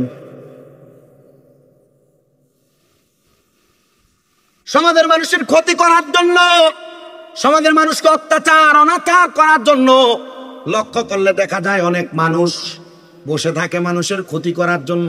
এমন মানুষও আছে না? এর কাম হলো সমাজের মানুষের ক্ষতি করা। শোনেন, এবার আপনাদেরকে আমি একটা সুন্দর ঘটনা শোনাই। অসুবিধা হবে আপনাদের? হুজুর আসার আগ পর্যন্ত আমি আপনাদেরকে ওয়াজগুলা শোনাই, আপনাদের মনোমুগ্ধকরতা করার চেষ্টা করব। হে মুসলমান ইমানদারেরা, আল্লাহর হাবিব সাল্লাল্লাহু আলাইহি সাল্লামের সাচ্চা পাক্কা একজন বান্দা, যিনার নাম হলো হযরতে আব্দুল্লাহ মারুফ রুসাফি রাহমাতুল্লাহ আলাইহি। আপনারা ওয়াজটা বুঝার জন্য আমি আপনাদেরকে হযরত ইমাম রুসাফি হিসেবে ওনাকে চিনাইলাম। ইমাম রুসাফি বলেন, আমার একটা খাসিয়ত ছিল, আমি যখন ফজরের নামাজ আদায় করতাম, ফজরের নামাজ আদায় করে আমি আমার নামাজের মুসল্লা থেকে উঠতাম না। হে ইমাম রুসাফি, আপনি কেন নামাজের মুসল্লা থেকে উঠতেন না? ইমাম রুসাফি বলেন, আমি ফজরের নামাজ আদায় করে আমি সূর্য উঠার আগ পর্যন্ত নামাজের মুসল্লায় বসে থাকতাম।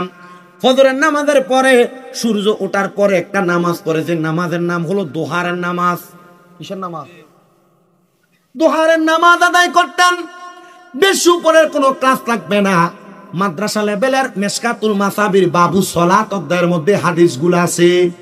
আমার নবীজি ততক্ষণ পর্যন্ত ফজরের নামাজের পরে নবীজি নামাজের মুসল্লা ত্যাগ করতেন না, যতক্ষণ পর্যন্ত আমার নবী সূর্য উদয় হওয়ার পরে 2 রাকাত নামাজ না আদায় করতেন। আব্দুল্লাহ মারুফ রুসাফি বলেন, আমি প্রত্যেক দিন আমি ওই দোহারের নামাজ আদায় করে করে নামাজের মুসল্লা থেকে আমি উঠতাম, কিন্তু একদিন আমি সারা রাত্র ইবাদত করার কারণে আমি আমার ফজরের নামাজ আদায় করে আমি নামাজের মুসল্লার মধ্যে বসে রইলাম। আমি বসে বসে ইস্তেগফার পড়তেছি, আমি বসে বসে আল্লাহ তাআলার জিকির করতেছি, কিন্তু আমি ওই দিন জিকির করতে করতে ইস্তেগফার পড়তে পড়তে আমি আমার নামাজের মুসল্লার মধ্যে ঘুমায় গেছি। এমন হয় না? আমি যখন দেখলাম যে মুয়াজ্জিন আযান দেয়, আমি ইমামতিতে দাঁড়ায় গেছি। আমি দাঁড়ায়া আমি নামাজ পড়াইছি, পড়ায় মুসল্লি বিদায় হয়েছি। তা আমি শরীরে এমন ক্লান্ত, মুয়াজ্জিনকে কইছি নামাজ তো শেষ, তুমি যাও, আমি আসি এখানে, ফ্যানটা বন্ধ করো না। আমি নামাজের কষ্ট করে আসছি তো মাহফিল কইরা, শরীর এমন ক্লান্ত, আমি নামাজের মুসল্লা যে ঘুমাইছি, মুয়াজ্জিন জোহরের নামাজ আদায় আযান দিতে আইয়া আমার ডাক দিয়ে তুলতেছে, হুজুর ওঠেন না, জোহরের ওয়াক্ত হয়ে গেছে। এমন হয়, এমন হয় না? আমরা আল্লাহর হাবিব সাল্লাল্লাহু আলাইহি ওয়াসাল্লাম এবং নবীর উম্মতে মুহাম্মদীর ভিতরে যারা সলিহিন, তারা ইবাদত করতে করতে হইতো, আর আমরা তো ওয়াজ মাহফিল করে জার্নিং করতে করতে হয়। গতকালকে রাত্রে আপনাদের আমাদের ব্রাহ্মণবাড়িয়াতে মাহফিল করে বাড়িতে আজকে আইতে 7:30 বাজছে সকালে। আর মাশাআল্লাহ দিলে যে রাস্তা, মনে হয় যে আমার শরীরের পিছনের গোশতগুলো শরীরের সাথে লাইগা নাই। আমি আপনাদের এখানে আস্তে আস্তে অনেক চেষ্টা করছি, গাড়িতে একটু ঘুমাইতে পারি নাই, দুপুরবেলা ভাত পর্যন্ত খাইতে পারি না, এমন অবস্থা হয়েছে। এই না সিজনের শুরু, রমজানের আগের দিন পর্যন্ত মাহফিল রানিং চলবে। তবে আমার কথাই এতটুক, আপনারা আমাদের জন্য একটু দোয়া করেন। 1 নাম্বার। 2 নাম্বার, নবীজি যে নামাজটা পড়ছে, নবীজির উম্মতের সলিহিন যারা, নেককার যারা, তারাই নামাজটা পড়ছে। আচ্ছা কন্ত, আমরা নবীজির উম্মত হইয়া আমাদেরকে নামাজটা পড়ার দরকার নাই? অনেকে চিন্তা করে, হুজুর ফজরের নামাজই তো করি না। ফজরের আপনারা জানেননি নবীজি মেরাজ থেকে কয় ওয়াক্ত নামাজ ছিল? কয় ওয়াক্ত? 50 ওয়াক্ত নামাজ ছিল। আপনি ফরেন কয় ওয়াক্ত? 5 ওয়াক্ত পড়লে তো আল্লাহ আমল নামায় 50 ওয়াক্ত সওয়াব দেয়, জানেননি? 50 ওয়াক্ত সওয়াব দেয়। কিন্তু এই যে 50 ওয়াক্ত নামাজ, এই নামাজটি কোনটি? এই যে এশরাকের নামাজ, চাশতের নামাজ, দোহারের নামাজ, আওয়াবিনের নামাজ, তাহাজ্জুদের নামাজ, সালাতুল খায়রের নামাজ, এমন অনেক নামাজ আছে যেটির নাম আমি এখনো জানি না। মারহাবা কয় না? যে নামাজটি উম্মতে আদায় করার দরকার আছে না? আমরা এখন এই জাতের উম্মত নাই। যেই জাতের উম্মত আগে বৃষ্টি হইতো না, এলাকার ক্ষেতের ভিতরে বড় বড় ফিরমা শেখরা আইনা নামাজের আয়োজন করতো, মুনাজাত দিয়ে সালাম ফিরান, নামাজ পড়ে সালাম ফিরানোর আগে জল জোরানি দিয়ে বৃষ্টি পড়তো। আর আল্লাহ রহমতুল্লাহ আমরার মতো মোল্লা মৌলবী সাহেবরা যদি মাথা ফিটটা ভাঙ্গিও লাই, বৃষ্টি হয় না। কথা কয় না কা? কারণ আমরা হারামখোরের ঘরে খাই, সুদখোরের ঘরে খাই, ঘুষখোরের ঘরে খাই, পরের হক খাইতে খাইতে আমরা এই সিনা আর সিনা নাই, এ সিনা বউ সিনা হয়ে গেছে। এই নামাজটা পড়েন যারা মুরব্বী আছেন, আপনাদের তো ঘুম হয় না। আমার কাছে সবচেয়ে বেশি ভালো লাগতেছে এই যে দরবারি টুপিগুলো আছে, বিশেষ করে আজকের মাহফিলে যুবকরা চাইতে মুরব্বীরাই বেশি। এটা আমার কাছে বেশি ভালো লাগছে। আলহামদুলিল্লাহ, আল্লাহর দরবারে শুকরিয়া। আর এটা হওয়ার একটা কারণ আছে, কারণ এখন এই টাচ মোবাইল দিয়া কি খেলা না, পাবজি খেলা আর ফ্রি ফায়ার খেলা। আমি আইতো দেখছি এই যে রাস্তাটার পাশে দিল্লির মতো বানাইয়া এক লগে 10-12টা বই রয়েছে। ওমা, বহু সংসার নষ্ট করে দিচ্ছে, বহু পরিবার নষ্ট করে দিচ্ছে। আল্লাহ আমাদেরকে বোঝার তৌফিক দান। আমি আমার মা বোনদেরকে বলবো, আমি আমার ভাই বাবাদের কাছে বলবো, আপনাদের যাদের স্ত্রীরা আপনাদের সন্তানদেরকে ভাত খাওয়ানোর জন্য সামনে মোবাইল আর কার্টুন দিয়ে রাখে, এটা পরিহার করেন, নাহলে আপনার সন্তান অটিজমের শিকার হবে। অটিজম বোঝেন তো? এটা মাজুর হয়ে যাবে, এটা চোখে কম দেখবে, ট্যাকরা হবে, হাত পা বিকলাঙ্গের মতো হয়ে যাবে, উল্টা পাল্টা হাঁটবে, হাঁটতে যেয়ে পড়ে যাবে, পড়ালেখায় মন বসবে না। কেন জানেন? ওই যে মোবাইলের প্রতি আসক্তির কারণে। এই মোবাইল আসক্তি, এই মোবাইল ডিভাইসের যেই ভাইব্রেশন আপনার সন্তানের ব্রেনে অ্যাটাক করে, এই ব্রেন অ্যাটাক করার কারণে আপনার সন্তানের ব্রেন শক্তি লোপ পায়, স্মৃতিশক্তি লোপ পায়। আপনি আপনার স্ত্রী মাশাআল্লাহ ভিডিও কত সুন্দর মোবাইলের কার্টুন লাগাই দেয়, যদি ধমক দেয় এই মোবাইল নাও না কেন, আরে কার্টুনটা লাগাইলে বাচ্চাটা ভাত খায়, আর একদিন 2 দিন 3 দিন দেখবেন এমনি খাবে। এখন এটা করার কারণ কি? কারণ বেড়ি যখন এই ফুতেরে আর এই জিরে ফেডে লইছে, এ ভিডিও মাশাআল্লাহ দিলে তাসবিহ পড়ব, জিকির আজকার করব, দুরূদ পড়ব না, এবিডির কাম এটা না। এবিডি কি করছে? সন্তান গর্বে আর বয়ে বয়ে টিকটক চাইছে। কেটা কেটা ঠিক কইতাছে, আমি চাইতাছি কিন্তু এই কথা বলেন না কেন, আছে না নাই? আর হুজুর বরফির গাউসে পাক আব্দুল কাদের জিলানীর মা কয়, আমি আমার ফুতের গর্বে লইয়া 18 পারা কোরআন পড়ছি। আর গাউসে পাক কয়, আমি দুনিয়াতে আসার পর 18 পারা কোরআন শরীফ এমনি মুখস্থ হনাইছি। তো তুমি কবর, তুমি তোমার ফুতেরে আর জিয়ারে গর্বে লইয়া তুমি টিকটক চাইবা, আর এ ফুতে বড় হইয়া তোমার ফিটটা ঠিকঠাক করবো। কথা কয় না কেন, ঠিক না বেঠে? আর গাউসে পাকের মতো আল্লাহর ওলি মার গর্ভ থেকে 18 পারা কোরআন শুনছে, আর দুনিয়াতে 18 পারা কোরআন শোনাইছে। আপনারা বলেন, আমরা আমাদের সন্তানদেরকে ভালো করার জন্য এমন একটা আদর্শ স্ত্রী বিবাহ করারও দরকার আছে না নাই? স্ত্রী আদর্শ হবে কই থেকে? আপনি বেডিরে ফজরের নামাজের কথা কইতে পারেন না, কারণ আপনি নিজে ফজরের সময় নায়াতাল দিয়ে ঘুমান। হয় না কা কথা বেড়া? আপনার কষ্ট হইতেছে? কথা লাগতেছে আর রাস্তা রাই না, ওয়াজ আমার বাইর হয়েছে। এই আমি কি আর একটু বেশি ওয়াজ করলাম না সমস্যা হইব? আমরা আমার টিহালি আনছেন না বেটা, হোসাইন ওয়াজ করি কতক্ষণ? কি কন আমার মুসলমানেরা? ওয়াজটা কই আছিল জানি, বুঝলো তো গেছি। একবার দুরূদ শরীফ পড়েন, সালাতুনিয়া সালামুনিয়া সাল্লাল্লাহু আলা সাল্লাল্লাহু আলাইহি সাল্লাল্লাহু আলা মুহাম্মাদ সাল্লাল্লাহু আলাইহি ওয়াসাল্লাম। হযরত ইমাম রুসাফি উনি বলেন, আমি আমার নামাজের মুসল্লার মধ্যে ফজরের নামাজের পরে ঘুমায় গেলাম। আমি যখন ঘুমায় গেলাম, ঠান্ডা দেন না মিয়া, কামে তো শেষ। আমার বারাম হযরত ইমাম রুসাফি বলেন, আমি যখন ঘুমায় গেলাম, আমি ঘুমানোর পরে হঠাৎ করে আমি আমার এলাকার একজন নিকৃষ্ট ব্যক্তিকে স্বপ্ন দেখলাম। ভালো মানুষ না খারাপ? আমি দেখলাম ওই নিকৃষ্ট ব্যক্তি, সেই ব্যক্তি আল্লাহ তাআলার সুন্দর জান্নাতের বাগানের মধ্যে ঘুরতেছে আর ঘুরতেছে। আমি তারে আমার ঘুমের ঘরে স্বপ্নে তারে প্রশ্ন করলাম, হে আল্লাহর বান্দা, তুমি না নেশা করতাম, তুমি না বাজে কাজ করতা, তুমি না মানুষের প্রতি হারাম ভাবে অত্যাচার অনাচার করতা, তোমার মতো ব্যক্তি কোনোদিন এমন ভালো জায়গায় থাকতে পারে না, এটা আল্লাহর কোরআন বলে। তোমার কারণটা কি তুমি আমারে বলো। ওই আল্লাহর বান্দা ডাক দিয়া বলতেছেন, আমি সারা জীবন হারাম খাইছি, নেশা করেছি। যারা নেশা করেনি, কথাটা একটু মনে রাখবেন, যারা নেশা করে, নেশা করার সময় তারা ঈমান থাকে না, তারা বেঈমান হয়ে যায়। মদ, গাঞ্জা, ইয়াবা, এমন যত রকমের নেশা আছে, নেশা যখন করে, নেশা করে তখন কি থাকে না, নেশা করে বেঈমান হয়ে যায়। কালেমা পড়ার আগ পর্যন্ত তার ঈমান ফিরে আসে না। 2 নাম্বার, আপনারা যারা চুরি করেন, চুরি বুঝেন তো? চুরি বুঝেন তো? মনে করেন আমার একটা গাছের বরুই, গাছের ক্ষেতের মূলা, ক্ষেতের খিরা, গাছের কাঁঠাল, গাছের আম, গাছের ক্ষেতের দৈন্য ফাতা, গাছ কাটতে দিয়ে এটা মুড়া বেঁধে এলা দৈন্য ফাতা, মালিকের অজান্তে তাকে না বইলা কোনো কিছু নিয়ে যাওয়ারে কি কয়? কারণ অজান্তে কাউরে ঠকাইয়া কম দেওয়াটারে কি কয়? চুরি। এ চোর যখন চুরি করে তার ঈমান থাকে না,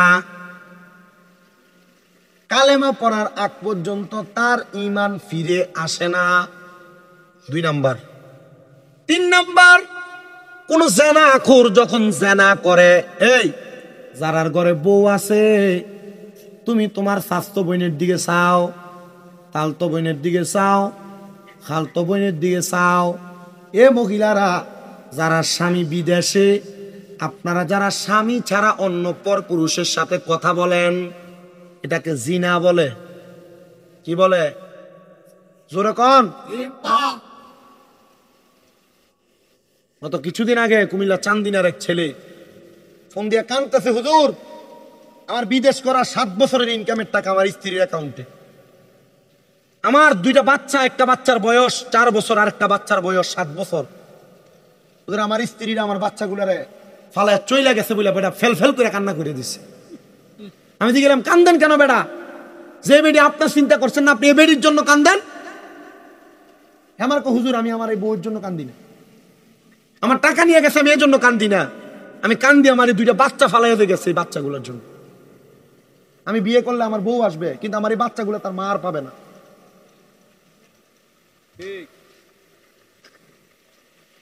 এমন আপনাদের স্ত্রী থাকার পরে যারা জেনা ব্যভিচারে লিপ্ত, যে মহিলাদের স্বামী প্রবাসে থাকার পরেও তারা পরপুরুষের সঙ্গে কথাবার্তা বলে, আল্লাহর নবী বলেন, আপনারা মনে করেন শুধু মেলামেশা করলেই মনে হয় জিনা, না।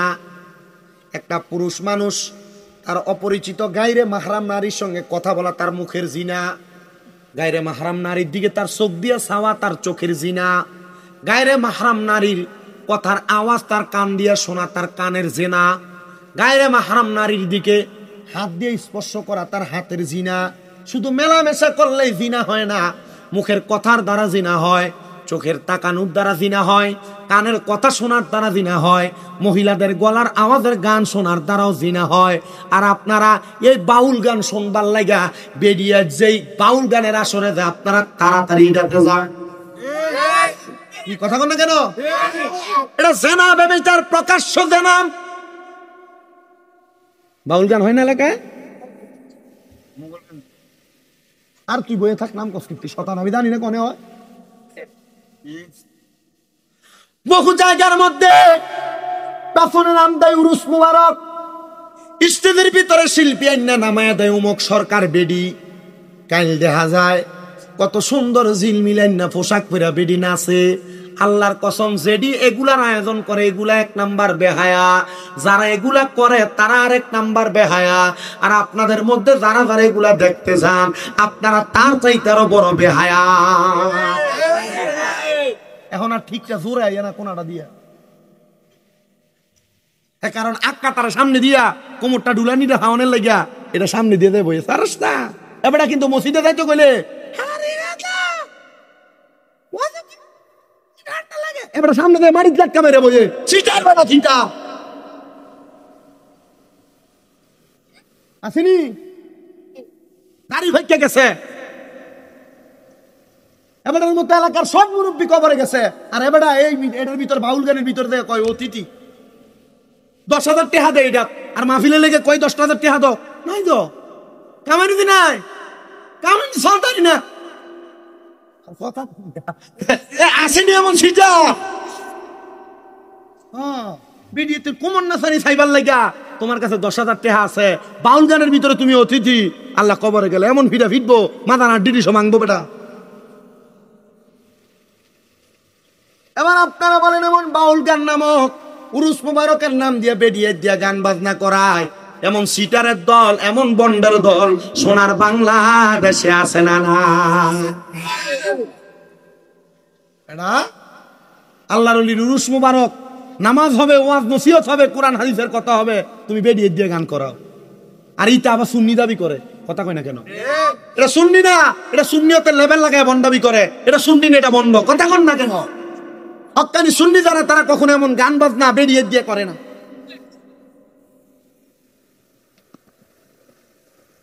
আপনারা ওই প্রধান বক্তা কি আগে পড়ছে নাকি? সময় দি শেষ, তাড়াতাড়ি একটু ওয়াজ করে লাই। আমার ভাইরা বাবারা, উনি ডাক দিয়া বলেন, ও না সরি 3 নাম্বার বলতেছিলাম, জেনাকারী জেনা করার সময় তার কি থাকে না? তাহলে কয় প্রকার ব্যক্তির ঈমান থাকে না? 1 নাম্বার সুদ চুরি করার সময়, 2 নাম্বার জেনাখোর জিনা করার সময়, 3 নাম্বার নেশাখোর। ত্যায্য করে আমার বাড়ি থেকে যাইয়া সে দিনই এলেম অর্জন করেছে, আল্লাহর কোরআন মুখস্থ করেছে। আরে আমার মুসলমান, এ শুভারামপুরের আমার মা, তোমার সন্তান যদি তোমার মরার পরে জানাজাটা পড়ায়, তোমার কপাল খুইলা গেছে মা। আল্লাহর নবী কয়, কোন মা বাবার সন্তান আলেমে দিন হইয়া গেলে ওই সন্তান তার মা বাবার জানাজার নামাজ পড়াইলে সালাম ফিরানোর আগে তার মা বাবার জীবনের গুনাহ মাফ।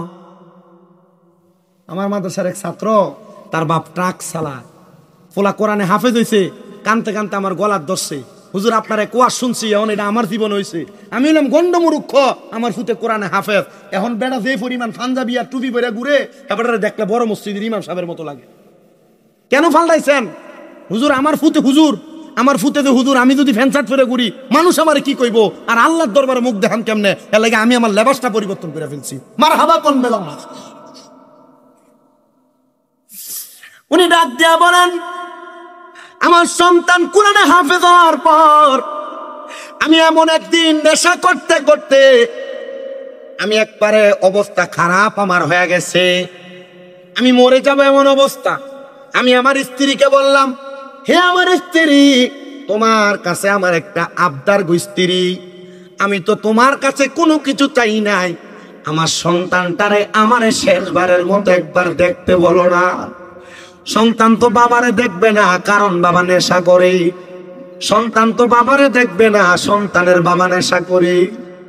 সন্তানের মা ডাক দিয়ে কই, পুত্রে আমি এখন পর্যন্ত তোর কাছে কোনো কিছু চাই নাই, তোর আব্বা মৃত্যুর সাথে পাঞ্জা লড়তেছে, আয় না রে তোর আব্বা জান রে একটু দেখতে হায়।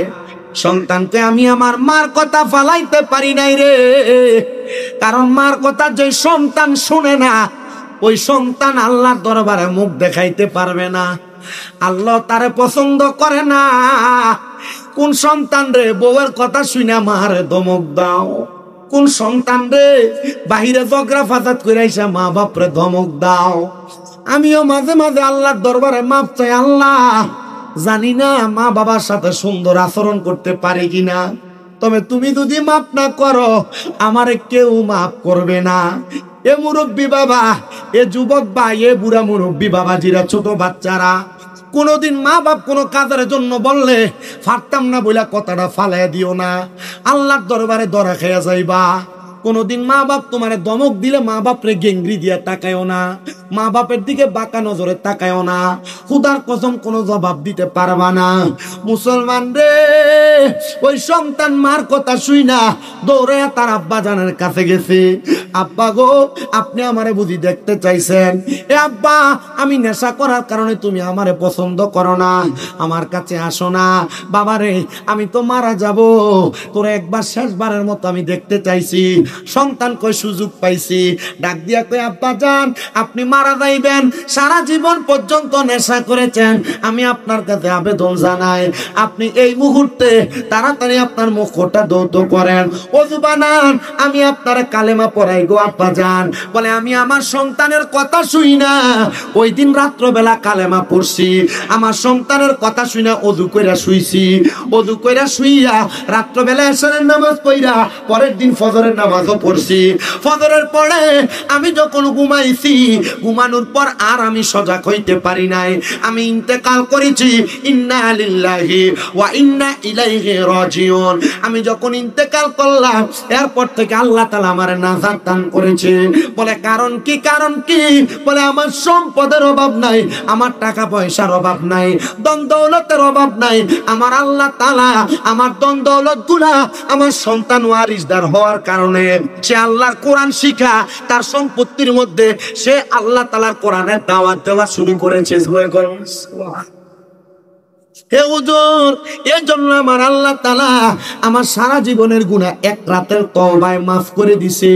এলাকায় খাস তালিম হয়, এলাকায় খতমে গাউসিয়া হয়, এলাকায় 11 শরীফের মাহফিল হয়, যেখানে প্রতি সপ্তাহ প্রতি মাসে মাসে মাহফিল হয়। আপনাদের কাছে আবদার, প্রতি রাইতে একবার হলেও তওবা করবেন, প্রতি রাইতে একবার হলে আল্লাহর কাছে মাফ চাইবেন। কোন সময় আল্লাহ মাফ করে এটা কিন্তু আপনি বলতে পারবেন না।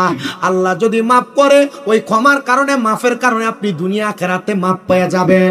উনি বলেন, আমি দুনিয়া থেকে কবরে আসার পর আমার একটা নেক সন্তানের দোয়ার কারণে আল্লাহ আমারে মাফ করে দিছে। আল্লাহ আপনি কাদেরকে মাফ করেন? আল্লাহ কয়, শোনো, রাদিয়াল্লাহু আনহুম ওয়া রাদু আন, যারা আমি আল্লাহর সন্তুষ্ট করে, আমি আল্লাহ যাদের প্রতি সন্তুষ্ট হই, আমি তাদেরকে মাফ কইরা জান্নাত দান করি। আল্লাহ তারা কারা? আল্লাহ বলতেছে, যালিকা লিমান খাশিয়া রাব্বা, যারা আমি আল্লাহরে বেশি বেশি ভয় করে, আমি আল্লাহকে বেশি বেশি ভয় করে, আমি আল্লাহ তাদেরকে মাফ করি। আমার শুভারামপুর এলাকার বাবা, শুভারামপুর এলাকার মুরব্বী বাবারা, আপনারা আমার আল্লাহরে খুশি করতে পারছেন কিনা জানি না। ও আল্লাহ, আপনি কি করলে খুশি হন? নামাজ পড়লে, রোজা রাখলে, হজ করলে, যাকাত দিলে, দান সদকা করলে, ভালো ভালো কাজ করলে, আল্লাহ কয় হ্যাঁ, এগুলা করলেও আমি খুশি হয়ে যাই। এটা হলো খাইরে বিল ইখলাস, এটা হলো খাইরে বিল ইখলাস। কিন্তু খাইরু বিত তাকদীর হলো, তোমরা যদি তোমাদের আম্মা আব্বারে খুশি করো, আমি আল্লাহ তাআলা খুশি হইয়া যায়। আরে আল্লাহর পড়ে নবী আমার, আল্লাহর পড়ে নবী আমার, তারপরে মা জননী, মাঝে আমার নয়নের মনি কন্যা, মাঝে আমার। সবাই কয় না মারে ভালোবাসেন না বুঝি? মারে যদি ভালোবাসা থাকেন, মুহাব্বতে পড়েন, আল্লাহর পড়ে নবী আমার, আল্লাহর পড়ে নবী আমার, তারপরে মা জননী, মাঝে আমার নেরে মনি কন্যা, মাঝে আমার নয়নের। আল্লাহর নবী ডাক দিয়া কয়, জগতের মানুষ, আমার আল্লাহ তাআলার ঘোষণা, ওই মা বাপরে খুশি করলে আমার আল্লাহ খুশি হইয়া যায়। আল্লাহ কেমনে গো? কয়, রাদার রব্বি ফি রিদাল ওয়ালিদাইন, মা বাবার সন্তুষ্টিতে আমি আল্লাহ তাআলা সন্তুষ্টি হইয়া যায়। এ সন্তান, এ শুভারামপুর এলাকার পর্দার অন্তরালের মা, বহু মহিলারা তাদের জামাই, তাদের মা বাপরে, মানে মহিলার শ্বশুর শাশুড়িরে বেশি খাওয়াইলে তারা পছন্দ করে না, শ্বশুর শাশুড়িরে বেশি দেওয়া পছন্দ করে না। যে ফুতের বউটা বোকা, এই ফুতের বউটা এই কামটা করে। যে মহিলা চালাক, এই মহিলা কখনো শ্বশুর শাশুড়িরে জুদা করে না, শ্বশুর শাশুড়িরে আলাদা করে না। বলে, হুজুর কেন কেন কেন? মহিলারা শুই না লঙ্গো, তোমার স্বামী যদি তার মা বাপরে খাওয়ায়, আল্লাহ তাআলা তোমার স্বামীর ইনকামে বরকত দিব, তোমার স্বামীর কামাইয়ে বরকত দিব, তোমার স্বামীর রিজিকে বরকত দান করব। এ যুবক ভাই, এই মুরব্বী বাবা, মা বাবার পেছনে টাকা পয়সা খরচ করলে দাম কমে না, ইজ্জত কমে না, সম্মান কমে না। মা বাবার পেছনে টাকা পয়সা খরচ করলে দাম বাড়ে, ইজ্জত বাড়ে, সম্মান বাড়ে। কিন্তু আমাদের সমাজের সন্তানেরা, আমাদের সমাজের বর্তমান সেকুলেশন একটা সিস্টেম হয়ে গেছে। বলে, কেমন সিস্টেম? সন্তান তারা যদি 2 ভাই হয়, সন্তান তারা যদি 3 ভাই হয়, মা বাপকে জুদা করে দেয়। সকালবেলা মা এক ঘরে ভাত খায়, দুপুর বেলা এক ঘরে ভাত খায়, রাত্রবেলা এক ঘরে ভাত খায়। মা বাবার ভাত খাওয়ানি নিয়ে বিচার বসে, মা বাবার ভাত খাওয়ানি নিয়ে সালিশ বসে। ও সন্তান, তোমরা যারা তোমাদের মা বাপকে জুদা করে দাও, মা বাপকে আলাদা করে দাও, মা বাপরে বাদ দাও না, ও সন্তান দে তোর পাও আমার সামনে দে, আমি আমার জিব্বা দিয়া তোর পাও পরিষ্কার করে দিতে রাজি আছি। বলে, হুজুর কেন? ওই মা বাপরে বাদ না দিয়া, মা বাপরে কষ্ট দিয়া, শামিম রেজানা পুরা হুমনা থানার বড় আলেম দিয়ে ওয়াজ করাইবা, পুরা কুমিল্লা জেলার বড় আলেম দিয়ে ওয়াজ করাইবা, সারা বাংলাদেশের বড় মুফতি মুহাদ্দিস মুহাক্কিক আলেম দিয়ে ওয়াজ করাইবা, কোনো লাভ হবে না। তুমি যদি তোমার মা বাবার মনে কষ্ট দিয়া থাকো, মা বাপরে বাদ না দিয়া থাকো, তোমার মতো শ্রোতার আমার দরকার নাই। বলে, হুজুর কেন? আল্লাহর নবী কয়, সাকাতুর রব্বি ফি সাকাতিল ওয়ালিদাইন, আম্মা আব্বার অসন্তুষ্টিতে আমার আল্লাহ তাআলা অসন্তুষ্ট হয়ে যায়। কে রে মা বাপ অসন্তুষ্টি করছো? ওয়াদা করো এখান থেকে যাওয়ার পর মা বাবার পাগুলার মধ্যে ধরে মাপ চাইবা। অনেকে হয়তো চিন্তা করে হুজুর আমি মা বাবার পায়ে ধরে মাপ চাইবো, আমি না বুড়া হয়ে গেছি, আমি না বিয়া করছি, আমার না সন্তান আছে, মা বাবার পা ধরলে কেমন দেখা যায়। না রে সন্তান না, আম্মা আব্বার পায়ে ধরলে দাম কমে না, আম্মা আব্বার পায়ে ধরলে সম্মান কমে না, আম্মা আব্বার পায়ে ধরলে ইজ্জত কমে না। আরে আমার দিকে তাকাও, আমি আলেমের জোর দিয়া ওয়াজ করি না, আমার কোনো আলেম কালাম নাই। আমি কুমিল্লা ইউনিভার্সিটিতে বাংলায় অনার্স ফাইনাল করেছি, আমি কুমিল্লা আলিয়া মাদ্রাসায় কামেল দ্বিতীয় বর্ষে এখন ফাইনাল পরীক্ষা দিব। তবু আমি বলতে পারি আমি আমার আলেম দিয়া ওয়াজ করি না। কারণটা কি জানো? আমি যেই দিন মাদ্রাসায় 6-7 পড়ি, আমি একটা ওয়াজে শুনছিলাম আম্মা আব্বার কদমের মধ্যে চুমা দিলে আল্লাহর জান্নাতের চৌকাঠে চুমা দেওয়ার সওয়াব পাওয়া যায়। ওই দিন রাত্রবেলা বাড়িতে যাইয়া আমি আমার আম্মা আমার আব্বা জান খাটে ঘুমন্ত, আমি তারার পায়ে চুমা দিছি বিদায় আল্লাহ তাআলা আমার জগতের মধ্যে মানুষের কাছে পরিচিত বানাইছে। আল্লাহ সুন্দর গাড়ি চড়ায়, দামি বাড়িতে রাখায়, এটার অন্য কোনো কারণ না, একমাত্র আমার মা বাবার দোয়ার বরকতে। আপনারা শুনলে হয়তো অবাক হইতে পারেন, আজকে 6 মাসের উপরে আমার আম্মা জান অসুস্থ অবস্থায় পড়ে আছে। আমার আম্মা জান অসুস্থ রাইকা মাহফিলে আসি, আমার একটা ভক্ত আমার আম্মা জানের খেদমত করে, তবুও আমি আল্লাহর কাছে কান্দি, আল্লাহ আমি যে আমার মার খেদমত পরিপূর্ণ করতে পারি না, আল্লাহ গো এটার জন্য আপনি হয়তো আমার বন্দি করবেন, এটার জন্য আপনি হয়তো আমার জরিমানা করবেন, এটার জন্য হয়তো আপনি আমার ময়দানে মাসরে আটকাইবেন। ও আল্লাহ, মানুষ আমার দাওয়াত দিয়া নিয়ে যায়, কিন্তু আমি আমার মায়ের খেদমতটার মধ্যে কোনো ত্রুটি রাখি নাই। আমি জানি যেই দিন আমার আম্মা জানের অপারেশন হয়েছে ওই দিন থেকে আমি আমার আম্মা জানের পাশে ছিলাম। আমার আম্মা জান যেই 2 মাস পর্যন্ত উঠা বসতে পারে নাই, আমার মা যে খাটে ঘুমাইছে আমি পাশে নিচে আমার আম্মা জানের পাশে ঘুমাইছি। এখনো পর্যন্ত আমি আমার মার কোনো কাজ করতে লজ্জা বোধ করি না। আজকেও আমি গোসল করার আগে নিজের হাত দিয়ে আমার পায়ের নখগুলা কাইটা দিছি। এটার কারণ আমি ছোট হই নাই। এই যে ওয়াজের প্যান্ডেলে আমি স্টেজে বসছি, এই চেয়ারে আমার মুরব্বী আব্বারা, আমার থেকে বেশি আলেমওয়ালা হুজুররা বসা, এটা আমার কোনো জোর না, এটা আমার আম্মা আব্বার দোয়ার জোর। ওর সন্তান বিদেশ যাইতে পারো না, কামাই করো বরকত হয় না, কঠিন রোগ হয়ে রইছে ভালো হয় না, ও সন্তান ব্যবসা করো বরকত হয় না। আমি বলবো রে আমার শুভারামপুরের বাবা, মা বাবার কদমে লুটে পড়বা, এখান থেকে বাড়িতে যাইয়া মা বাবার পাউডির মধ্যে ধরবা। যতক্ষণ পর্যন্ত তোমার মা বাবা মুখ দিয়া বলছে তোমার মাফ করে দিছি, ততক্ষণ পর্যন্ত মা বাবার পাও চাইরো না। কারণ মা বাবার পায়ে ধরলে তোমার দাম কমবে না, তোমার সম্মান কমবে না, তোমার ইজ্জত কমবে না। মা বাবার পায়ে ধরলে তোমার দাম বাড়বে, ইজ্জত বাড়বে, সম্মান বাড়বে।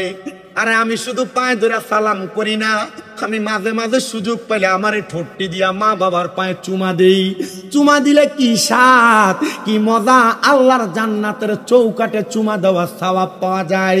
শিরিকার বেদাতের ফতুয়া খুঁজবা না না না না না না না খুঁজো না, কারণ আম্মা আব্বা এত বড় রত্ন, ওই মা বাবার মতো রত্নরে যত্ন না করলে জাহান্নাম। মা বাবার মতো রত্ন বাইচা থাকতে মাপ চাও। অনেকে চিন্তা করে হুজুর 2 ঈদের সময় মা বাবার পাশিয়া সালামি তো করি না, আমি কেমনে মা বাবার পায়ে চুমা দিব?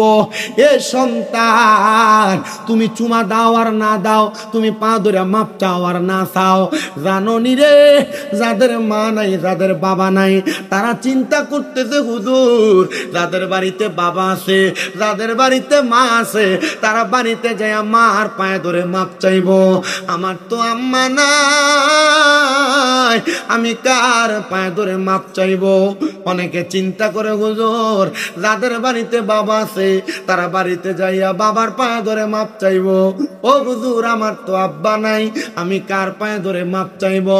ও সন্তান, তোমার আব্বা মা বড় কষ্ট করে তোমার মানুষ করছে, আব্বা নিজের রক্তরে পানি বানাইছে, নিজে খায় নাই, তোমারে খাওয়াইছে।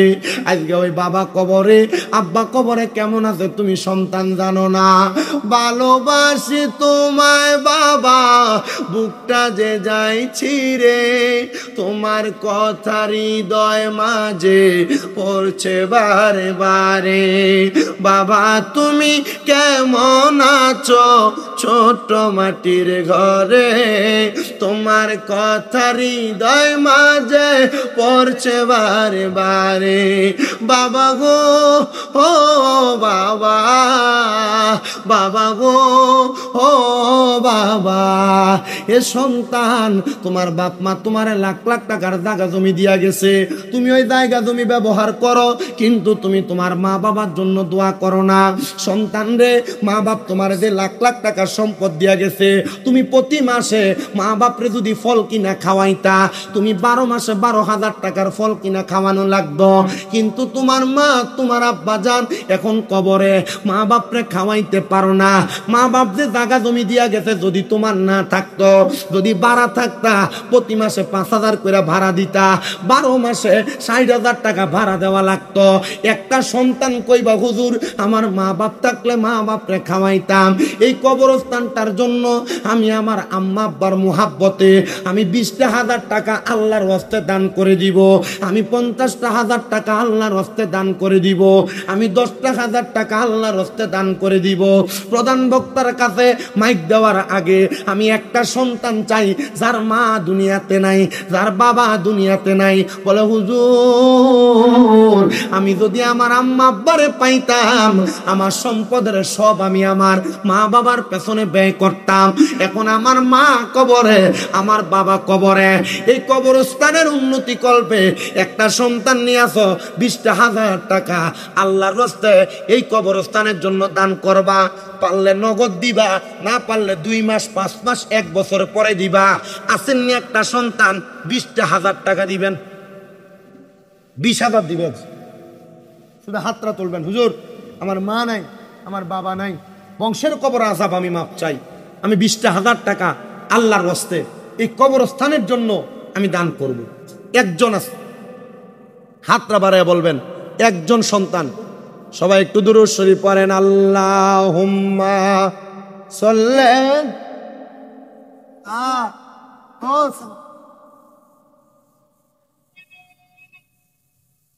আলা আলি সাইয়্যিদিনা আল্লাহুম্মা সাল্লি আলা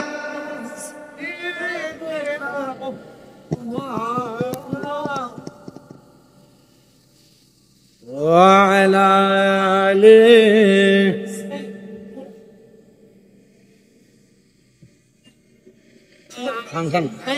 ماد اللهم